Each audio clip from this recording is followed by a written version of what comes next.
Хичээлийн шинэ жил эхэлж дөрөвд хувцасаар жигдэрсэн сурагчид цүнхээ өрн сургууль руугаа алхаж байна. Гэвч тэдний хідэн цүнхэндээ сурах бичгтэй байгаа бол боловсрол олж авах суурь хэрэглэгдэхүүн болсон сурах бичиггүй хүүхэд амжилттай сурах ямар ч үндэсгүй билээ. Эрдэм сурах их итгэлтэй зогсоо энэ олон хүүхдүүдийн нэгийнхэн ч цүнхэнд шинэхэн номын үнэр ханхалсан сурах бичиг байхгүй гэвэл та итгэх үү? Хүүхэдтэй ном олж авна гэдэг эцэг эхчүүдийн толгойн өвчин болно гэж хэн төсөөлөх вэ? Энэ талаарх мэдээлэл багш эцэг эхчүүдэд хомос, сурагчид ч ямар ч мэдээлэлгүй учраа тэдний цүнх үзэг дэвтрээс өөр юмгүй байгаа хэрэг. Энэ тэндээс олсон хэр даг болсон уранхай ноорхой алдаг оног ийм сурах бичигтэйгээр тэд хичээлийн шинэ жилийг эхлүүлж байна. Ерөнхий боловсролын сургуулиудад жил бүр эхлээд хуучныг хичээлийн жил дуусахын алдад дахин шинэ сурах бичиг худалдан авах байдлаар салбарын яамныхны хийж буй зохицуултыг үнэндээ юу ч гэж хэлмээр юм бэ. Бүх юм дэг журамтай, эмх цэгцтэй байсан тэр цаг үед бид ядчил ямар хичээл орох, ямар ном дэвтэр ашиглахаа мэддэг, олдоц хүртээмжинч хангалттай. Тийм ч учраас 9 сарын 1-ээс өмнө бэлтгэлээ бүрэн хангаад хичээлдээ ордог байсан санагдана.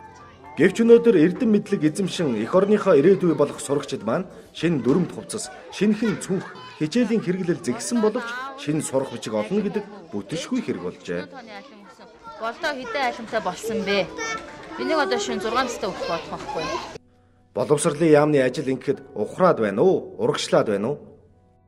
Ирсэн сайд болгон нэг шинэ юм зохиогоол одоо хүүхдүүдээрээ туршаад байна гэж. Гэхдээ яг би бол ирээдүг бол гэрэлтэйгээр харж байгаа. Шинэ сайд, шинэ хөтөлбөр, шинэ сурах бичиг гэсээр багш нарын толгой хідэнтэй эргэж гүйцээ бизээ. Ерөнхийлөгч хүртэл иргэний боловсрол нэртэй шинэ хичээл санаачилж, түүнд зориулан ганцхан жилийн настай шинэ сурах бичиг хийж байв.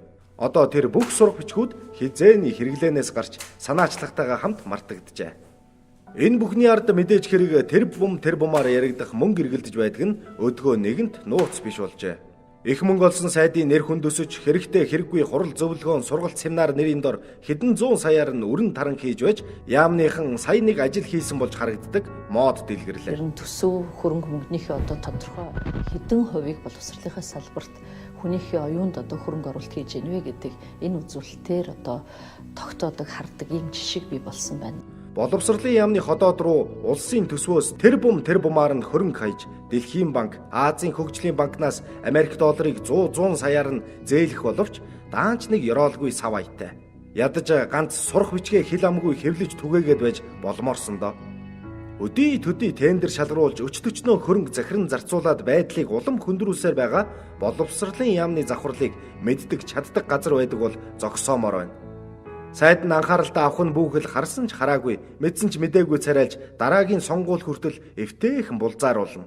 Ил тодоор ярьж шийдээд зөв замд нь оруулахын оронд аль болох төөрөлдүүлсэн, ойлгомжгүй байдал үүсгэж, толгой тарих хэрэгүүлж, нэг бол огт өөр зүйл ярьж, ард иргэдийн анхаарлыг өөр тийш нь хандуулах башир аргаа хэрэглэнэ.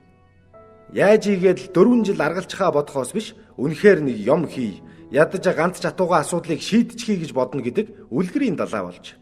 Борчуулын хүүхдүүдийн цүнх хоосон боловсролын яамныхны гэдэс дүүрэн гэж яриад явж буй хүнтэй ч таарлаа. Зарим нь боловсролын яамны зогсоол дээрх үнэтэй машинуудын тоо өсөхийн хэрээр сурагчийн сурах бичиг уналтанд ордог уруу хамаарлын тухайч ярих юм билээ. Энэ юу болж байна вэ? Монголын төр хаана байна вэ? Ер нь энэ сурвалжлагыг хийгээд явж байхад санаал сэтгэгдэл, уур гомдлоо хэлэх хүн олон ч ил тод ярьчих багш нар, мэрэгжилтнүүд бүр сурах бичиг хэвлдэг хэвлэх үйлдвэрийнх нь ч олдохгүй байсан нь үнэхээр харамсалтай, өрөвдөлтөй санагдаж байлаа. Яамны дарамтыгч ёстой нэг мэдэрч авснаа нуух юм.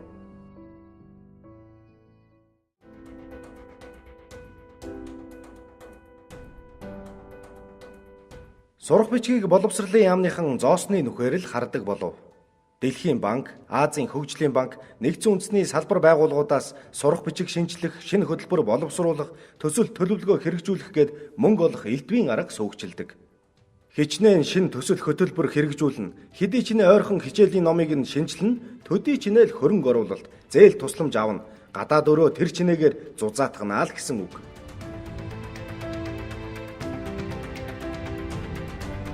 Тийм учраас л хэвлэгдээд удаагүй шинэхэн номууд хэнд ч хэрэггүй хог болж аагтлагддаг.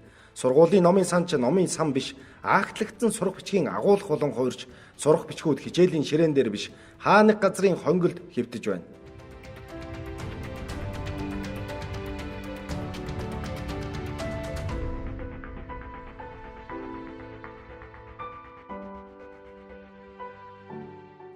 Тийм учраас л сурагчид ямар сурах бичиг үзэхэ, багш нар хичээлээ ямар сурах бичгээс заахаа, эцэг эхчүүд хаанаас ямар ном худалдаж авахаа мэдхэ болоод байна. Ер нь энэ дэлхий дээр сурах бичгийг манайх шиг супер хурдаар буюу 1-3 сарын дотор бичдэг улс ганц ч байхгүй. Бусад оронд бол сурах бичгийг зохиох ажил 2-3 жил үргэлжилж, тэр сурах бичгээ туршилтаар дахин 2 жил хэрэглэж байж сая хэрэглээнд нэвтрүүлдэг. Үнэхээр ач холбогдол өгөөд, мэдлэг оюунаа чилээж, цаг заваа зарцуулан, сайтар хянаж, шалгаж, ярилцаж, хэлэлцэж хийсэн ном олон жилийн настай байх нь ойлгомжтой. Харин манайх шиг юухэн хийхэн цуглуулад, хойд хормоноос нь авч, урд хормойд нь наасан одооны хідэн сурах бичиг нь ганц 2 жилийн ч насгүй байх нь тодорхой л доо.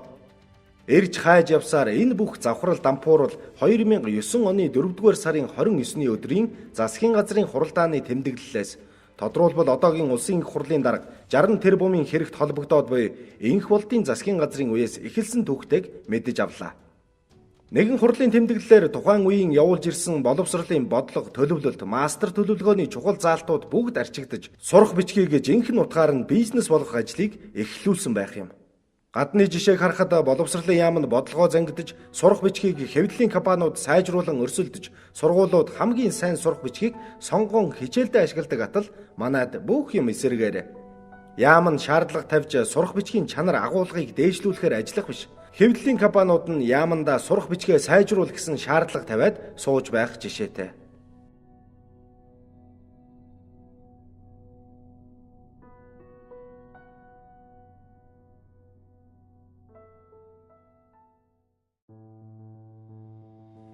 Ер нь ингэхэд сурах бичгтэй холбоотой ажил хэрхэн явагддаг вэ?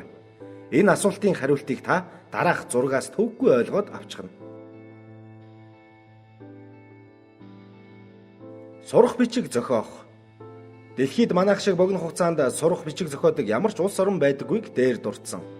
Манайд бол 1-3 сарын дотор л ажлынхаа хажуугаар шинэ сурах бичиг зохиож орхино. Тодруулж хэлбэл өмнөх сурах бичгүүдийн 80 хүртэл хувийг шууд хуулах, шинэ сурах бичиг болгож харуулахын тулд үлдсэн 20%-ийг энэ тентхийн гадаадын голдуу сэтгүүл номоос зураг хөрөгтэй нь хуулбарлаж аваад гүйцээчихнэ.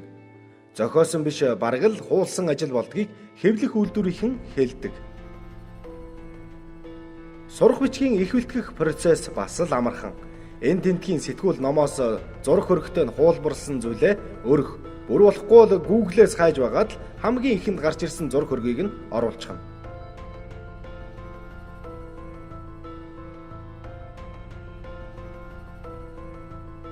За эндээс асуудал бүр эмх замбраагаа алдаж эхлэн дээ. Нэг удаа зарлаж явуулах тендерийг жижиглэж задлаад олон хэсэг хувааж түүнийг хэдэн сарын турш залхуу өрөлгүүгээр шалгаруулах нь яамныханд кайфтай ажил байдаг бололтой. Энэ ажил нь сунжирсаар байгаад оны өмнө гэрээ хилцлэн дуусч мөнгө төгрөгөө өгөлцөж авалцах хугацаа нь дуусдаг. Бүтэн жил сул зогсож байсан компаниуд хичээлийн шинэ жилдээ уралдан өдөр шөнөгүй хэвлээд ч цаг хугацаанд багтдаггүй. Хэвлэж амжихгүй болохоор урд хөршдөө хэвлүүлэхээс өөр аргагүй болно. Ирээнээс өнөөх нь ирсээр байтал энд хичээл эхэлчихнэ. Ийм л сайхан төр засагтай хүмүүс шүү дээ бид. Дараагийн алхам бол сурах бичгийг тараах, борлуулах. Дээрх асуудлуудаас болж сурах бичгийн хомсдол үүсч, сурах бичиг хар захын лангуу, хаа нэгтээ байрлсан контейнер саваас хэд дахин нугалсан үнээр зарах бараавалж хувирсан. Судалгаагаар 10 хүүхдийн тал нь сурах бичиггүй хичээлж байхад зохих газрууд нь таг дуугүй. Ийм эмх замбраагүй байдлаас болж жил бүр хүүхэд сурах бичиггүй хичээлээ эхлүүлэх боллоо. Энэ үеэр боловсрол, соёл, шинжлэх ухаан, спортын яамныхан хэвлэл мэдээллээр сурах бичигтэй холбоотой үнэн худал нь мэдэгдэхгүй мэдээлэл тарааж, эцэг эхчүүдийн толгойг эргүүлсэн зүйл ярьж, хинч юу ч ойлгохооргүй байдлыг бодлоготойгоор явуулах боллоо.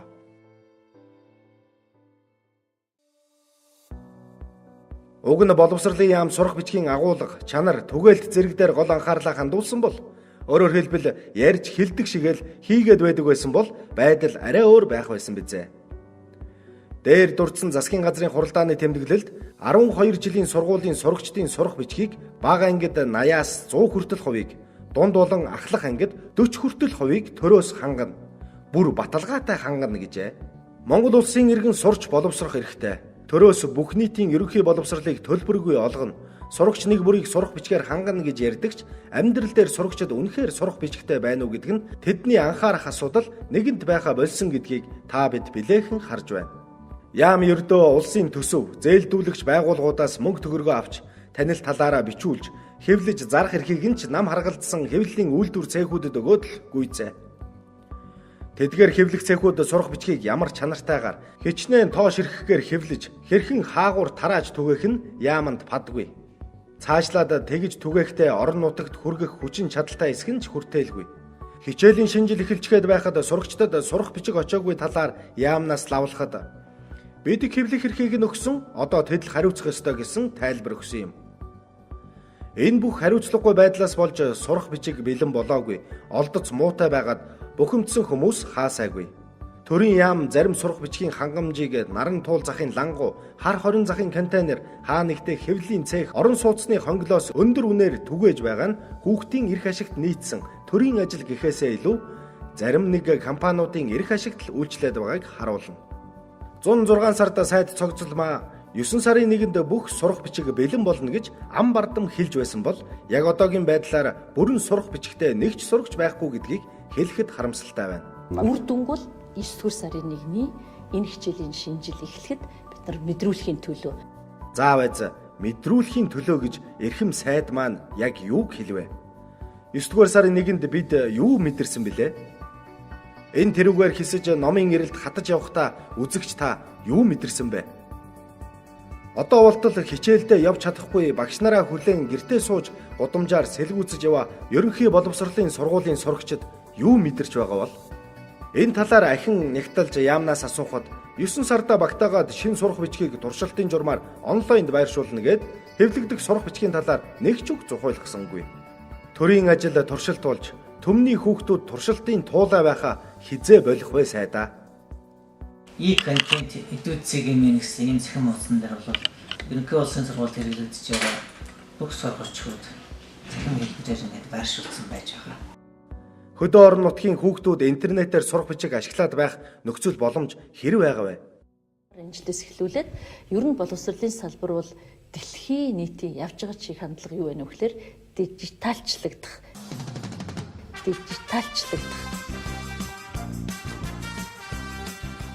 Манай сайдын 9 сарын 1-нд мэдрүүлнэ гэд байсан зүйл нь энэ бол та дижиталчлагдах.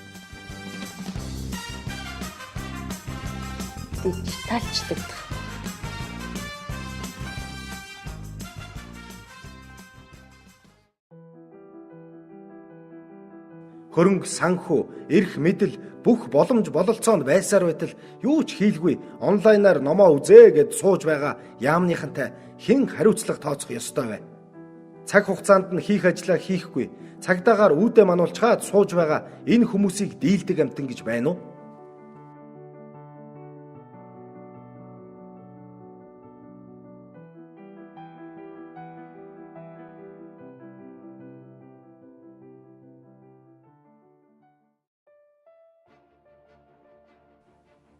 Бид боловсролын чанар ярихын тулд эхлээд сурах бичгийн тухай ярих хэрэгтэй болно.